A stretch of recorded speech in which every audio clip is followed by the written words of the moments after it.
ငါပါရှင်ဆရာတော့စချက်ပြန်ညော်ပြီးနေတဲ့စာနေမျိုးဖြစ်ပါတယ်ဒီနေ့ဘာကြောင့်လဲလာပြောပြရမယ်ထင်တယ်ပေါ့နော်ဘာပြောပြမလဲထင်တယ်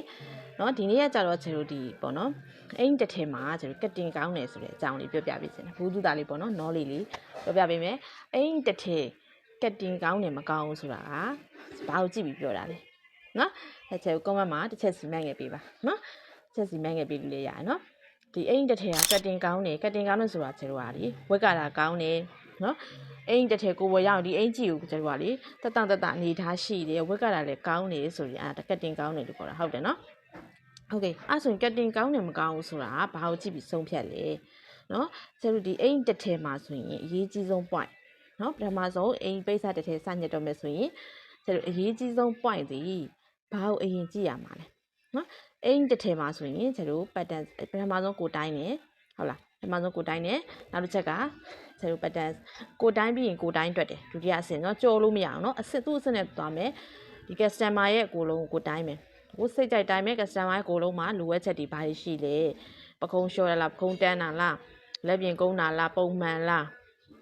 เนาะအဲ့လိုမျိုးပေါ့เนาะခါတုတ်တာလားနော်ဒါမျိုးတွေကြည့်ရမယ်ချွင်းချက်အနေတွေကိုကြည့်ပြီးမှတ်ထားပေးရမယ်နံပါတ်1ချက်နော်โอเคနံပါတ်2ချက်ကကြတော့ကျွန်တော်ကိုတိုင်းမြေဘာလုပ်ကမှာလဲကျွန်တော်ကိုတိုင်းတွက်ကမယ်ဟုတ်တယ်မလားလက်မနဲ့ဖြစ်ဖြစ်စီရန်နဲ့ဖြစ်ဖြစ်ကျွန်တော်ကိုတိုင်းရတော့ဘာလုပ်ကမလဲတွက်ပေးရနော်ကိုတိုင်းတွက်မယ်ကိုနီးစနစ်နဲ့ကိုပေါ့နော်ကိုတိုင်းတွက်မယ်ကိုတိုင်းတွက်ပြီးရင်ဘာလုပ်မလဲကျွန်တော်ဒီ pattern ဆွဲမယ်ဟုတ်တယ်မလားကျွန်တော်မှာကိုရဲ့ pattern ဆွဲမယ်နော် pattern ကိုဒီစက်ကူပေါ်မှာဆွဲရရတယ်ဒီ pattern စက်ကူမှာဆွဲရချိုးကပိတ်စပေါ်မှာဆွဲရပေါ့နော်အမျိုးမျိုးရှိရပေါ့အခုနောက်ပိုင်းမှာဆိုရင်တော့ကျွန်တော်ဒီ pattern ဆက်ကိုမှဆွဲရများတယ်နော် pattern ဆွဲတဲ့အဆင့်ပြီးသွားပြီဆိုရင်နောက်နော်3ဆင့်ရောက်သွားပြီကိုတိုင်းတွက်တယ်နောက်ကိုတိုင်းနဲ့နံပါတ်1ကိုတိုင်းနဲ့နံပါတ်2ကကိုတိုင်းတွက်တယ်နံပါတ်3က pattern ဆွဲတယ်နံပါတ်4ကပိတ်ညက်တယ်နော်ပိတ်စညက်မယ်နံပါတ်5ကကြတော့ဘာလုပ်မလဲနောက်ဆုံးအချင်းချုပ်မယ်နော်ချုပ်မယ်နောက်ဆုံးအချင်းမဟုတ်ဘူးနော်ချုပ်ပြီးသွားရင်ဘာလုပ်မလဲကျေးဇူးတက်လက်ချုပ်လိုက်လိုအပ်တာဒီအလှတွေစင်မဲ့ accessory တွေပြင်မယ်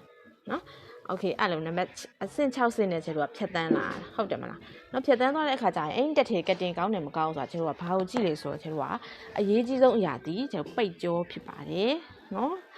်တိတဲ့သူကမှန်းခဲ့ပြီနော်ကျွန်တော်ပိတ်ကြောဖြစ်ပါတယ်လို့နော်အရေးကြီးဆုံးအရာဒီကျွန်တော်ပိတ်ကြောဖြစ်ပါတယ်ဒါလေးကိုတစ်ချက်လေးပြပေးနော်ဒီပိတ်စလေးကိုကျွန်တော်တစ်ချက်လေးကြည့်ပြီနော်မှန်နော်ဟိုပိတ်စကိုတစ်ချက်လေးကြည့်ပေးပါဒီပိတ်စမှာဆိုရင်ကျွန်တော်ဒီမှာနော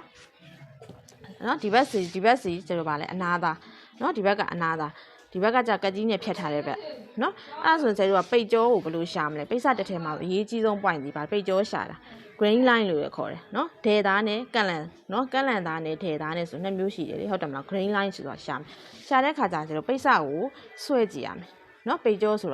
ာကဲချယ်ဒီကအနာဘက်နော်ဒီအနာဘက်ကနေဒီလိုတန်းတန်းရင်ဆုံးဆွဲလိုက်မယ်နော်ဆွဲကြည့်တဲ့ခါမှာတွေ့လားရုံးနေတွေ့လားဆွဲနေရပေါ့နော်ဒါဆိုရင်ဆရာတို့ကဆွဲသားနော်ဆွဲသားလို့ခေါ်တယ်ကန့်လန့်သားလို့ခေါ်တယ်နော်โอเคနော်ပြီးတဲ့ခါကျရင်ဒီဘက်ကတစ်ခါပြန်ဆွဲမယ်နော်ဒီဘက်ကတစ်ခါပြန်ဆွဲမယ်ဒီဘက်ကတစ်ခါတက်ဆွဲနေတာဒီမှာတွေ့လားခုနလိုမျိုးရုံးတင်းတင်းဖြစ်နေတယ်ဒါဆိုရင်ဒါထဲသားနော်ဒဲသားအဲ့ဆိုရင်ကျတို့ကိုယ်တွေကိုဘယ်လိုချမလဲအိမ်တည်းကတ်တင်ကောင်းတယ်ဝတ်လို့ကောင်းတယ်ဆိုရင်ကျတို့ကိုယ်တွေကိုဘယ်လိုချမလဲပေါ့နော်ကိုယ်တွေကိုဘယ်လိုချမလဲဆိုရင်ကျတို့ဒီမှာပိတ်စနော်ဒီမှာနော် pattern ကြီးတစ်ခုထားလိုက်ဒီ pattern မှာဆိုရင်ဒီမှာမြင်းလေးဆွဲပြထားတာဒီမှာအနီလိုင်းလေးနဲ့ဆွဲပြထားတာဒီ grain line မြင်းလေးဖြစ်တယ်ဒဲသားပေါ့နော်ဒဲသားကိုရှည်ဆိုရင်ကျတော့ခုနမဆွဲတဲ့ဘက်ကိုဒီလိုဒဲသားယူအောင်ကျတော့ခုနဒီလိုကဆွဲတာနော်ဒီလိုကဆွဲတာဖြစ်တဲ့အတွက်နော်ဆွဲတဲ့သားကိုကျတို့ကကိုယ်ရယူပေးရမယ်နော်ဆွဲတဲ့သားကိုခန္ဓာကိုယ်ရဲ့ဒီကိုယ်တွေကိုဒီလိုထားပေးရမယ်နော်ဆွဲတဲ့သားကိုဒီကိုယ်ရယူပေးရမယ်နော်မဆွဲတဲ့ထဲသားကိုကိုရှည်ယူပေးရမယ်နော်ဒါလေးသိဖို့လိုတယ်ဒါဆိုရင်ပိတ်ကြောယူတဲ့ခါသိပြီလို့ထင်တယ်နော်ဒီကလေးသိမှကျတော့ပိတ်စာဝတ်လို့ကောင်းတယ်မကောင်းဆိုတာသိရမှာနော်ကတင်ကောင်းတယ်မကောင်းဆိုတာသိရမှာဒါကြောင့်မလို့ဆွဲတဲ့ဘက်ကိုကျတော့ကိုရယူတယ်နော်ဒဲသားကိုတင်းတဲ့ဘက်ကိုကိုရှည်ယူပေးရနော်ဒီလိုနည်းလေးယူခိုင်းတာပါနော်ဒါလေးလာပြီးမြောက်ပြီးကျင်တာမသိသေးတဲ့သူတွေအတွက်ပါနော်တီးပြီးသားလူတွေကြော်ကြော်လို့ရပါတယ်ကျန်တော့စာနီဖြစ်ပါတယ်ကျေးဇူးတင်ပါတယ်လို့နော်အခုလို့နော်ကိုမသိကျင်တာရှိရင်လည်းကျန်ကိုမှတ်ငယ်ပြီးလို့ရတယ်နော်ကျန်တော့စာနီပါ